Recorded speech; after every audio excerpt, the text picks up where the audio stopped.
Hello everyone, Rich Nance here with your Defensive Tactics Technique of the Week. Today we're going to talk about how panic can get you killed.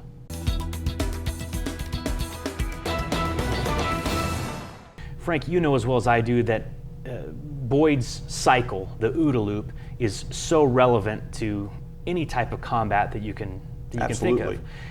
One of the things is that if you're not cycling through that loop, observe, orient, decide, and act, you could be panicking. Panic can be a cause for that lockup. Exactly, and just not knowing what to do, not having a response. People say, I was frozen, because basically you had never gone through that scenario in your mind, so you had no blueprint. You just kind of locked up. Right, and that's where we can get killed. We both know, and as we've discussed in other segments, with Boyd's cycle, the OODA Loop, the decision-making cycle that we all go through constantly, day in and day out, that if we're in a conflict, we're in a fight, and we can interrupt our opponent's ability to make rational decisions. And note, we're not stopping actions, we're preventing his ability to make a rational decision. Irrational acts, who really cares about them? Unless they're a threat, big deal. He's doing stupid stuff. We're in the middle of a fight, gets excited, he wants to chew on his big toe. He may be doing stupid stuff instinctively because exactly. He's untrained. Yeah. Because he's not thinking about it, or he's not get the right information. We've made him go so fast that he can't process the information quick enough. But our challenge is, when we find ourselves in a completely unexpected situation and we have never mentally rehearsed it, we've never had any training for it, we've never discussed it, it's just never crossed our mind, and we just don't know what to do, and we stop, and we panic. We become afraid for our lives, for our safety and our well-being, and we become incapable of a coherent thought. And that could be that you're frozen, Frank, or it could be that you keep trying something that's not working and you don't transition away from it. And we hear this, the stories about the police officers who pull the triggers on guns that are loaded and the safety's on. And it's not firing, and their answer is to keep pulling the trigger. I remember when I first became a certified scuba diver, we were told a story about how panic could kill people, and it was a story about a scuba diver who was in only 3 feet of water. And he had tried to swim through a little coral structure, and his tank got hung up. He's only 3 feet down, and he has room to move. He could have just unstrapped his tank and his BC and swum out and been fine, but he was stuck, and he panicked, and he didn't think, and he drowned. He ran out of air fighting to not take off something that if he had taken it off, he could have stood up and been fine. And it's sad when we hear it, it applies in everywhere we go. If you have a panic attack, I've done this in simulation training where I found myself focused on trying to accomplish a specific task, don't have the right equipment, don't have the right space, don't have the right time, don't have something, but I never take the next step. I focus on that action and get locked up.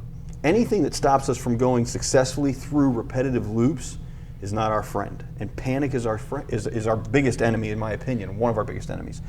The thing is, panic, you're still going to observe because the conditions are constantly changing. So it doesn't matter how afraid I am, everything still keeps happening.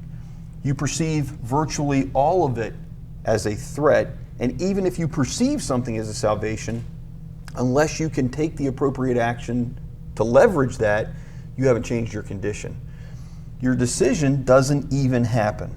Panic gets right in here and stops you from making a rational decision. You're stuck. I'm not doing anything. Oh my God, I'm going to die. The fire's right here. The bullets are coming in. Whatever it is, my gun's jammed. I'm out of ammo. Whatever. If it causes you to panic, it stops you from completing a decision-making cycle. Because if you made a decision, you would change your circumstances. You make a decision, you act on that decision, you change your circumstances, it's a new observation, it's a new condition to work in. Panic gets us locked up. And this is where we want our bad guys, not us. Now, to prevent us being in that state, what we can do is train for things that are anticipated. If it's predictable, it's preventable, right? That's why we train in our gas masks and things like that, so that if we have to put on our gas masks, it's as though we're not even wearing it. We're so used to it, accustomed to it, we know what's going to happen, we know it's going to feel different, but we know that we're going to get through it. It's really not a big deal. When I was in a detention officer academy before I became a police officer, we had to wear those packs and go inside a structure that was... The Scott Pass? There you go. That was full of smoke.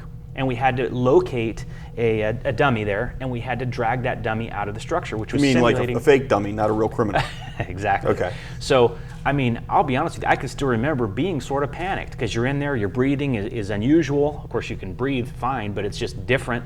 And you literally can't see the hand in front of your face. So you're walking along, crawling along the wall until you find this thing, and then you're taking them out. But the thing is you can do that as long as you keep your wits about you. But if you hadn't ever practiced that, and then you Never were been trying exposed to you it. were trying to rescue someone during a fire in the jail setting, how can you not panic? Let's talk about this for just a second, because this is very important what you bring up. You have no less ability to breathe, move, and we have our 5 senses. God, I'm not even going to be able to say them right. Hearing, seeing, tasting, feeling, and smelling. Okay? When you're there and just with limited vision, it can cause us issues because we have less input. Do you know why that is? Because 80% of all of the information that we take in to make decisions with comes through our eyes. It's all visual. So if you rob somebody of their sight, we do this in low light training, nice bright white light in their eyes, in a dark room, you take away 80% of their decision-making capability, and for some people, that alone is enough to induce panic. I'll tell you another interesting thing that I found doing some training is that if I place my hand on your face, and I do nothing more than place my hand on your face with this hand, and the other hand is actually striking you or doing something that's going to inflict pain, you're going to be more focused on removing that hand that's covering your face, blocking your vision, than you are stopping that other hand that's actually causing physical damage to you. Absolutely. We've seen studies, and again, I go back to the low light training, where we have people flinch away or try to escape the bright light because they're trying to get visual data. They're seeking that in a desperate fashion. They'll put themselves off balance and in bad positions just to do that. But going back to the panic is the issue. Obviously, anytime you change your perceptions, the data you have coming in, it can induce an uncomfortable situation. If we can get the bad guy to panic, it's heaven sent for us. And what do they say? They say the definition of insanity is doing the same thing and expecting different results. I mean, if you've tried to take this guy down 3 times with a certain control and it hasn't worked, probably the 4th time to find work, a different option. Because by that time, you've played your hand, he knows what you're trying to do, and he can more easily resist it. So transition to something, whether it's a light strike to the face as a distraction, kneeing to the common peroneal, whatever, but you have to be willing to transition. You have to be able to flow based on the actions of the person you're dealing with. You have to be able to reset his OODA loop, change the circumstances he's dealing with until he can no longer complete these in a fast enough fashion to defeat you. You want to be making all the rational actions. Exactly. Great information. I mean, how do you not panic? Through training. You train yourself to be flexible and fluid. You're not stuck to just one plan. What the best laid plans, at first contact or? No plans survive first contact with the enemy. The important thing is that training is absolutely important, but mental rehearsal matters. If you've never ever had, if you don't have that stored in your data cache, if you will, you have no way to reply to an incident when it happens. So think about this stuff. Give yourself every advantage when you find yourself in a situation that's potentially overwhelming.